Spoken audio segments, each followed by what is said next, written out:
What's up, guys? Welcome back to the channel. Not gonna have an intro other than that. I'm just gonna get straight into it. I'm just mind blown at what we saw with Valve. I waited a few days to make this video because I wanted my thoughts to really just gather everything that just happened, because it's been a long 5 years. I've been following all the leaks and data mines from Tyler McVicker, sadly it's Bradley, and a bunch of others. Mainly, sadly it's Bradley, because he's been focusing more on the hardware. Eventually, that crossed over with Tyler McVicker, because he focuses more on the software side of things. And I've seen some other stuff too. And I've just been waiting for this thing for so long. I remember when Deckard first came up, the topic came up, and I was, I had the Rift S, and the Quest 2 came out.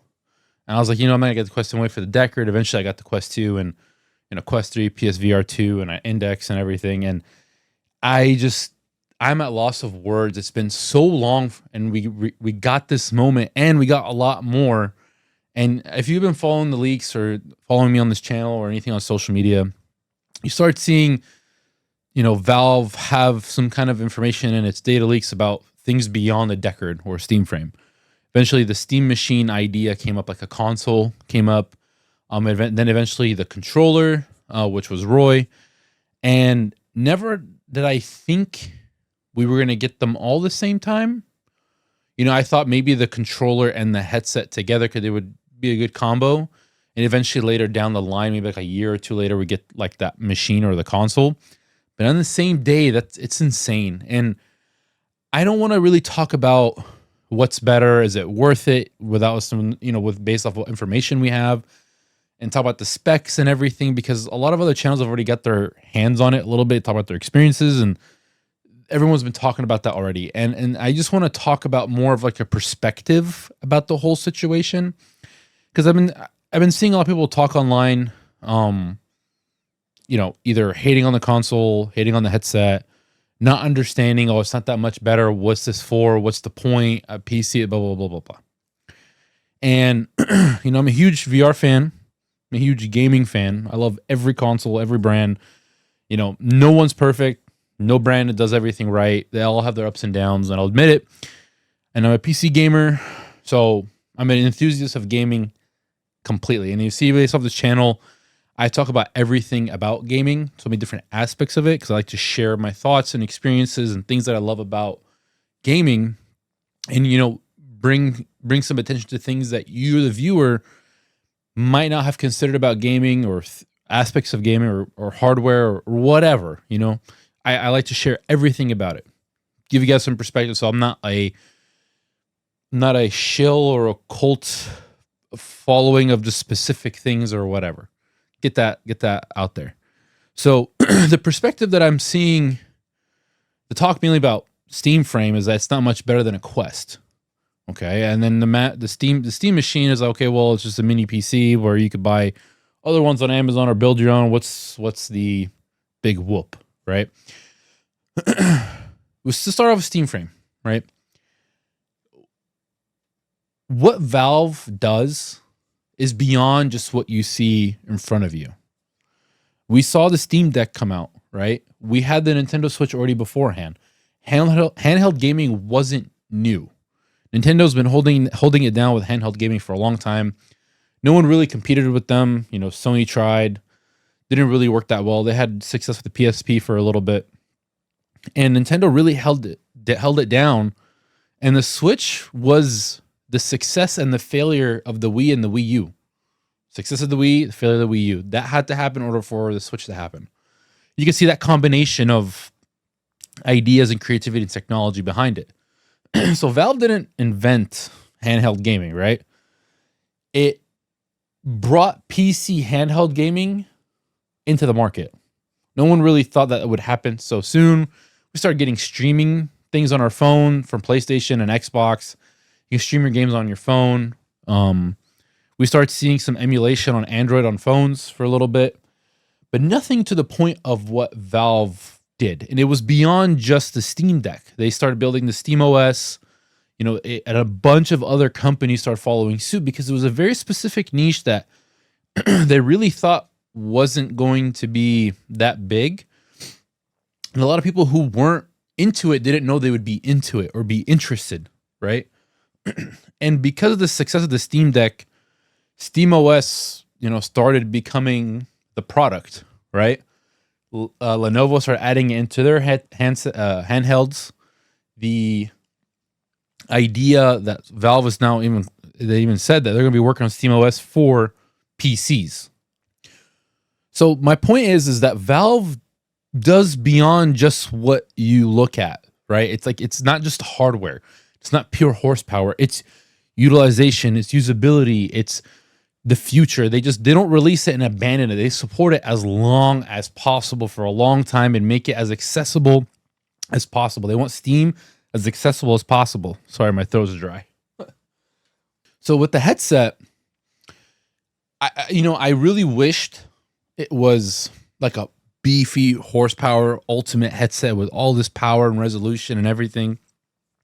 But in the last couple of years, with the way the industry is going, the economy, hardware is getting more expensive.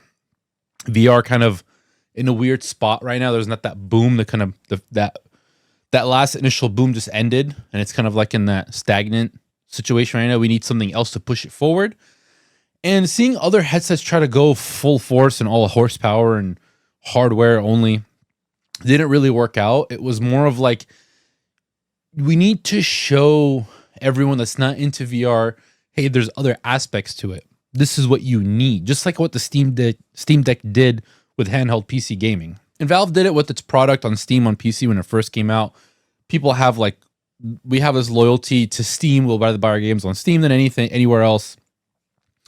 And their goal is to give players new ways of playing games, not just in VR, like a VR game. You could play your flat screen games in the headset and have all these other features and usability, because not only will Valve support it, you'll see the community just rush because Valve keeps it open. They want you to tinker. They want you to add things. They want you to bring extra to the table, have a community side to it and Valve support. And that's what we've seen with Valve all the time. And now at the Steam machine, they know people are going to open it up, customize it, add all extra stuff.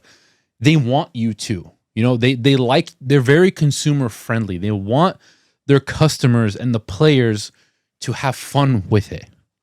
Now, it's a good strategy for sure, business wise. And we've seen everything that Valve does from its history, from Half-Life and Counter-Strike to hardware now and everything.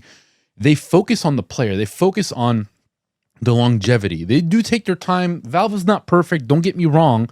Not everything they do is perfect, and they're the saviors of the gaming industry, but they do things right that are very consumer friendly. And that's why everyone has this kind of loyalty and teeter towards them versus other PC launchers and everything and other gaming companies. I can ramble and give you examples and everything, but you see where I'm going with this. Valve is, sure, it's not that much better in terms of resolution and frames than a Quest 3, but there's other features with it, and the quality of life and the SteamOS software in VR with the connectivity with your PC, with the Steam machine, the controller, and that's the beginning. We saw how the Steam Deck first started, and look where we are now. From Valve support and the community support, you have a lot more usability to it. You'll see more Steam Decks than Asus ROGs, right? This is what Xbox wanted to do. Sony is trying to enter the PC market, and they're lagging behind. Nintendo's in its own world, and Valve is tapping into this niche, right? Niche part of the market, and it's making it bigger because most people didn't know they wanted that. Now, it may not be Sony or Nintendo level growth, but Valve doesn't like to work that way. They like to go incremental, and they're not in any rush to be some big competitor. They just do what they do best. And a lot of other companies see it and they follow suit. And it makes sense why Xbox partnered up with Asus versus they scratched their own proprietary handheld, because the Asus ROG was already out there. They wanted to, the way I see it is that they wanted to get this out to market sooner in order to get the Xbox UI, the handheld UI out, gaming, get Windows out of the way for gaming and put Xbox in the way with like the Xbox OS.